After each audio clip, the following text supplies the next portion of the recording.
آج کل بڑے فتنے ہیں، کتنے بیچارے مرتد ہو رہے ہیں. معمولی سمجھا تھا بھائی تفریح کے لیے چلے گئے محفل میں، مجلس میں، اہل باطل کی مجلس میں تماشا دیکھنے چلے گئے، چلو بھائی تفریح رہے گی، تفریح میں مرتد ہو رہے ہیں.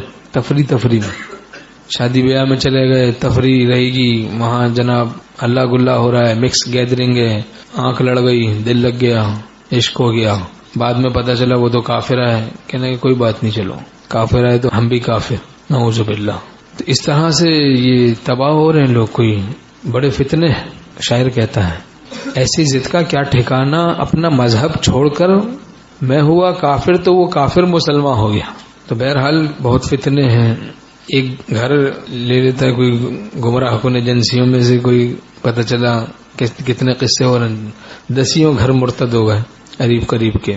سادگی میں ہے، بے دینی میں مبتلا ہو رہے ہیں. لیکن یہ وہ سادگی نہیں، یہ نفسانیت ہے دراصل. اتنی سادگی جو بے دینی میں مبتلا کر دے، بددینی میں مبتلا کر دے، وہ سادگی کیوں کہیں گے اس کو تو نفسانیت کہیں گے.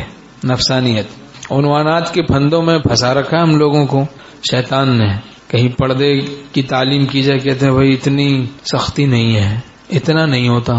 تو کتنا ہوتا ہے آپ بتا دیں، کتنا کرنا چاہیے، کتنا نہیں کرنا چاہیے. شادی بیاہ میں اگر کسی کو کہو بھائی اس طرح سے خرافات ہو، اگر تصویر کشی ہو، مرد عورتوں کا اختلاط ہو، مووی بن رہی ہو، اور جناب لڑکیاں آ رہی ہیں مردوں میں اور ایسے ہی مرد جا رہے ہیں عورتوں میں، اور اس طرح سے گناہ ہو رہے ہیں، گانے باجے ہو رہے ہیں، آتش بازی ہو رہی ہے، ایسی جگہ پہ نہیں جانا چاہیے. تو کہتے ہیں بھائی اتنی سختی نہیں ہے دین میں. بھائی اب اس کا کیا جواب دیں. ایک صاحب نے پوچھا مجھے سیپریشن ہے ایک جگہ، میں چلا جاؤں دعوت میں؟ میں نے کہا اچھا. کہنا بالکل سیپریشن ہے، مردوں کا الگ ہے سلسلہ، عورتوں کا الگ ہے، سیپریشن ہے، پردہ ہے. میں نے کہا دعوت کس چیز کی؟ کہہ رہے ہیں سالگرہ کی دعوت ہے. جہاں خرافات ہوں ایسی محفلوں میں، ایسی مجلسوں میں نہیں جانا ہے. جہاں تصویر کشی ہے، جہاں مووی بن رہی ہے، جہاں مرد عورتوں کا اختلاط ہو رہا ہے، جہاں آتش بازی چل رہی ہے، جہاں خدا کے احکام کو توڑا جا رہا ہے. جو احکام شریعت کو توڑتا ہے خدا اس کو توڑ پھوڑ دیتا ہے. چند دن کی زندگی ہے، پتہ نہیں کس وقت موت آ جائے.